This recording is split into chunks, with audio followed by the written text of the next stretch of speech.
दोनों हमसे खेल रहे हैं।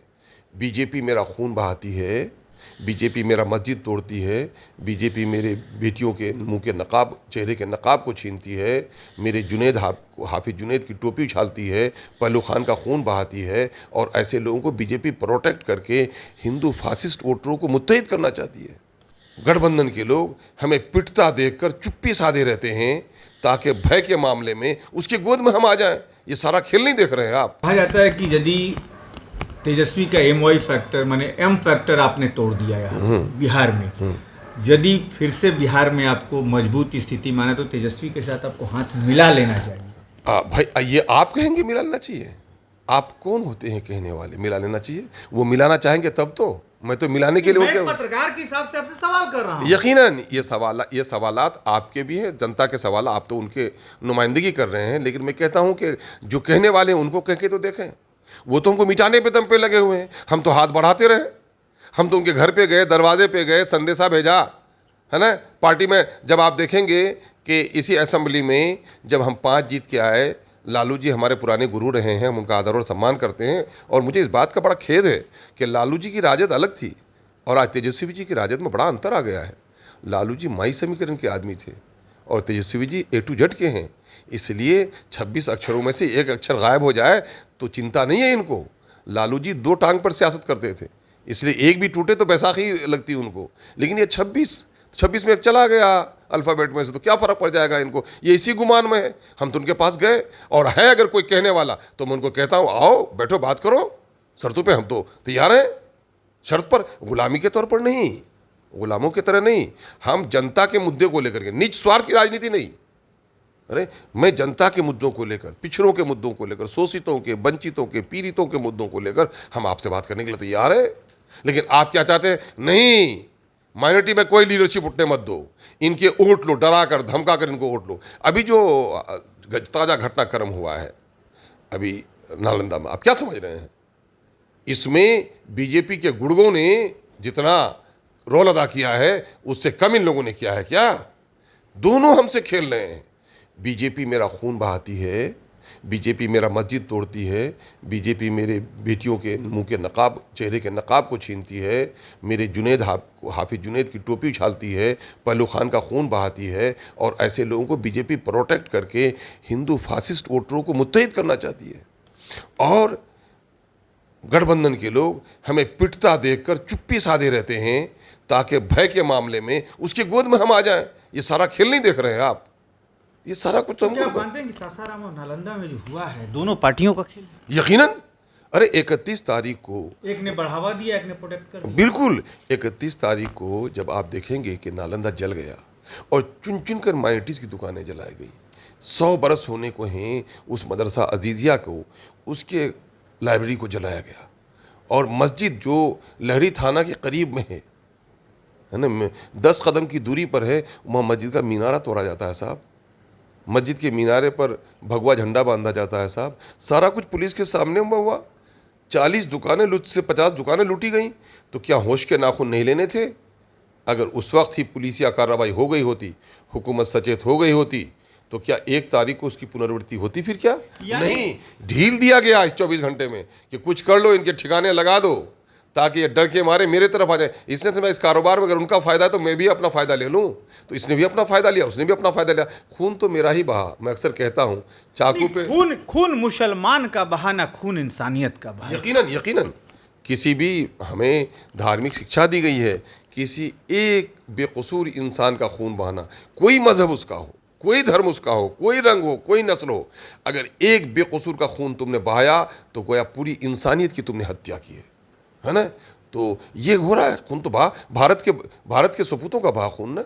दुकानें जली तो भारत की दुकानें थी ना, वो बिहार की थी ना। वो बिहार, वो निरक्षर बिहार, वो पिछड़ा बिहार, वो रोजगार के लिए तरसता हुआ बिहार, वो बाहर की कंपनियों के लिए वेलकम करता हुआ बिहार, क्या इस तरह के हालात में, उन्मादी हालात में बाहर के लोग इन्वेस्टमेंट करेंगे हमारे यहाँ? हमारी नस्लों का नुकसान हो रहा है। बाहर के लोग बिहार आना नहीं चाहते हैं। बिहार का कल्चर, बिहार का भाषा, एडमिनिस्ट्रेशन, उन्माद, ये सारी चीज़ों को देखकर बिहार तो, बाहर के लोग तो छोड़िए, बिहारी बाहर नहीं रहना चाहता है बिहार में, है ना। राजद के ही नेता ने कहा अपने बच्चों को कि बिहार मत लौटो, आपको याद ही होगा बारी सिद्दीकी साहब ने कहा है। तो आखिर कैसी पीड़ आ रही होगी उनको, विदेश की सदस्य है ना, क्या कैसी पीड़ आ रही होगी उसको, आप बता दीजिए। और मैं जानता हूँ दर्जनों ऐसे लोग को बिहार से बाहर गए, कमा के आए, तो वो उड़ीसा में बस रहे हैं, वो दिल्ली में बस रहे हैं, बिहार में नहीं आके बस रहे हैं। इस पर मंथन करना पड़ेगा। ये राजनेता ये गद्दी के खातिर लोगों को तनाव में पूरा माहौल बिगाड़ कर बिहार के आने वाले मुस्तकबिल को, आने वाले भविष्य को बिगाड़ रहे हैं। उठना पड़ेगा आप लोगों को, उठना पड़ेगा समाज के बुद्धिजीवियों को, उठना पड़ेगा जात मजहब से ऊपर उठकर बिहार के हितैषी लोगों को। भाजपा ने अपना नया फायर ब्रांड नेता को बना दिया है भाजपा का अध्यक्ष राज्य का। एक फायर ब्रांड नेता थे ही गिरिराज सिंह, आप उनका नाम जानते हैं, हमेशा आग उगलने वाले। कितना असर पड़ेगा आपकी राजनीति पे जब दोनों एक तरह से? भाई तो हम तो एक तरफ है माह रोशन, एक तरफ है माहरू, दो तरफ की आग में कैसे बचाए आबरू। हम तो दोनों से लड़के हमको आगे निकलना पड़ रहा है, लेकिन हम मायूस नहीं हैं।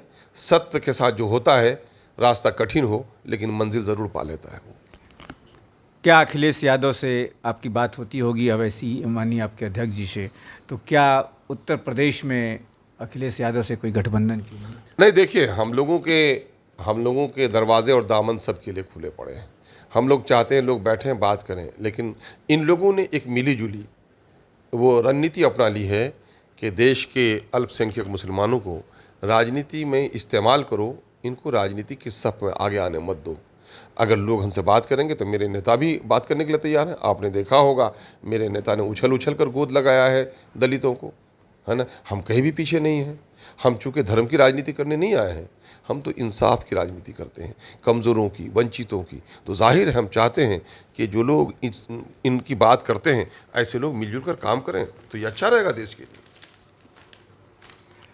अंतिम सवाल एक और लेना चाहेंगे आपसे कि जब भी कहीं ओवैसी साहब जाते हैं, वहाँ पे जो उनका ओजस्वी जो भाषण होता है, भाजपा से लेके दूसरे दल कहते हैं कि ये खुद दंगा फैलाने यहाँ आ गए हैं, ऐसी बातें करते हैं। कोई एक सबूत बता दे, क्या अवैसी जी ने किसी धर्म विशेष के बारे में गलत बात कही, किसी के धर्मस्थली के बारे में, धार्मिक आस्था के बारे में, धर्म ग्रंथ के बारे में? धार्मिक उन्माद तो इन्हीं चीज़ों से फैलता ना। किसी को टारगेट करना धर्म के नाम पर, जाति के नाम पर, नस्ल के नाम पर, उनके धर्मस्थली को, उनके धर्म ग्रंथों को, उनके धार्मिक आस्था को। क्या अवैसी साहब ने कभी ऐसी बात की? जब अवैसी साहब ने ऐसी बात नहीं की, बल्कि दूसरे लोगों ने तो कहा, दूसरे लोगों ने हमारे कुरान के ख़िलाफ़ बात की, हमारी मस्जिदों के अजान से उनको दिक्कत हो रही है। हम नमाज़ पढ़ते हैं तो मस्जिद में आधा घंटा के लिए अगर सड़क पर हमारी सफ़ लग जाती है तो लोगों को दिक्कत होती है, लेकिन हमें तो दिक्कत नहीं होती किसी के भजन से।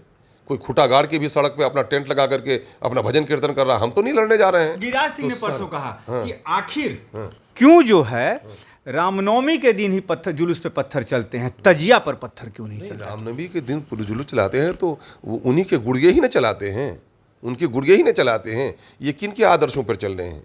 ये तो गांधीवादी हैं नहीं, ये तो गॉडसेवादी हैं। तो गॉडसे ने अपना खतना करा लिया था, तब गए थे मर्डर करने के लिए गांधी का। नहीं देखा उसने? नकली चेहरा, दाढ़ी, टोपी बनाकर कितने लोगों ने फसाद किया है, आपको मालूम नहीं है? ये पत्थर कोई चलाता नहीं है, ये पत्थर खुद से चलाते हैं, बहाना तलाश करते हैं। यही इतिहास रहा है इनका, पूरा देख लीजिए आप जाकर के देख लीजिए 1948 का पुलिस एक्शन जो हैदराबाद जोन में हुआ। इन्हीं के लोग दाढ़ी टोपी पहनकर गए सोलापुर के इलाके में, दलितों की बस्ती में हमला किया और हंगामा कर दिया। कैसा मुसलमानों ने हमला किया, जबकि मुसलमान कोई था भी नहीं वहाँ, और उसी के बहाने पुलिस एक्शन हुआ, मुसलमानों की लाशें निकली। ये हमेशा ये करतूत इन्हीं का है। क्यों करेगा भाई? वो 15% मुसलमान देश में, वो 18% मुसलमान बिहार में, वो डरा हुआ है, सहमा हुआ है ना। जिस तरह से शिकारी के बीच में परिंदा घबरा हुआ रहता है पिंजरे में, उसी तरह घबरा हुआ मुसलमान है। जिसकी मस्जिद तोड़ी गई, जिसकी दाढ़ियाँ नोची गई, जिसकी गर्दन काटी गई, जिसकी बेटियों को, गुलनाज को और सनोबर को जिंदा यहाँ पर कुचल कर मारा गया, क्या वो मुस्लिम किसी पर पत्थर उठाने की बात करेगा? वो मुस्लिम किसी पर पत्थर उठाने की बात करेगा? कैसी बात करते हैं आप? क्या मुसलमान यहाँ पर देश का प्रधानमंत्री बनना चाहता है? क्या गद्दी हासिल करना चाहता है? गद्दी मेरा निशाना नहीं है। हम तो सिर्फ दो बात कहते हैं कि देश के दलितों को, कमज़ोरों को इंसाफ की ज़रूरत है, और यहाँ पर इंसाफ को स्थापित करो। संविधान ने जो अधिकार दिया है वो हक उनको दो। हम तो इसकी लड़ाई कर रहे हैं। 24-25 की तैयारी क्या सभी सीटों पे? नहीं, हम अपने संगठन का विस्तार अल्हम्दुलिल्लाह आगे बढ़ा है हमारा काम, और हम आकलन करेंगे और हम बहरहाल सीमांचल से बाहर भी सीमांचल में तो पैठ आपने बना ली है, कुछ इलाके आपके और हैं, गोपालगंज है, सिवान है। नहीं, हम गोपालगंज है, सिवान है, मुजफ्फरपुर है, अभी मगध का इलाका है, भागलपुर है, पटना में हम फुलवारी भी हाँ, आपका है। तो हम लोग, आप ये मत समझिए, गलतफहमी मत रहिए कि सिर्फ मियाँ टोली हमारा है। हमने दलितों और वंचितों की एक बड़ी जमात को जोड़ा है ना। तो इस वजह से हम अच्छी सीटों पे लड़ेंगे। हम दर्जन भर का निशाना, दर्जन सरकार बनाने और बिगाड़ने में आपकी चलेगी कहीं? हर राजनीतिक पार्टी की ख्वाहिश होती है, हर राजनीतिक पार्टी की ख्वाहिश होती है कि साहब हम सत्ता किस लिए हासिल करना चाहते हैं? सत्ता स्वार्थ के नहीं, सत्ता सेवा के लिए हासिल करना चाहते हैं। तो हमारी इतनी गिनती हो कि सरकार के बनाने और सरकार के गिराने में हमारा रोल हो, हम इतनी ताकत हासिल तो करना चाहते हैं। तेजस्वी और नीतीश यदि महागठबंधन में फिर से आपको बुलाएंगे, एक सम्मानजनक सीटों की संख्या देंगे, तो क्या जाना चाहेंगे? आप उनसे पहले बात कर लीजिए। मैं क्यों बात करूं? अगर वो बुलाएंगे तो हम लोग उस पर विचार करेंगे। हाँ, ये एक तरफा इश्क कब तक? मान बना मान, मैं तेरा घर का मेहमान, ऐसा कब तक फिर होगा? मान लीजिए आप 10 सीटें जीत के आएंगे, फिर वो आपकी सीटों को अच्छा, ऐसे मुनाफिक और ऐसे मीर जाफर और ऐसे जयचंद हमेशा नहीं आएंगे ना। छान फटक कर, हमारी भी गलती हुई है, छान फटक कर लोग आएंगे। हादसा हो गया अगर मेरे ख़ानदान के किसी का बस में, ट्रेन में, तो क्या मैं सफ़र छोड़ दूँ? हादसा होते रहेंगे, है ना। चलने वाला गिरता भी है, उठता भी है, फिर चलता भी है। हादसा उसी के साथ होंगे जो मंजिल पे, रास्ते पे चलेगा, घर पे बैठा हुआ रहा, अपनी मौत से मरेगा, न किसी का भला कर पाएगा, न हादसे का मुकाबला कर पाएगा।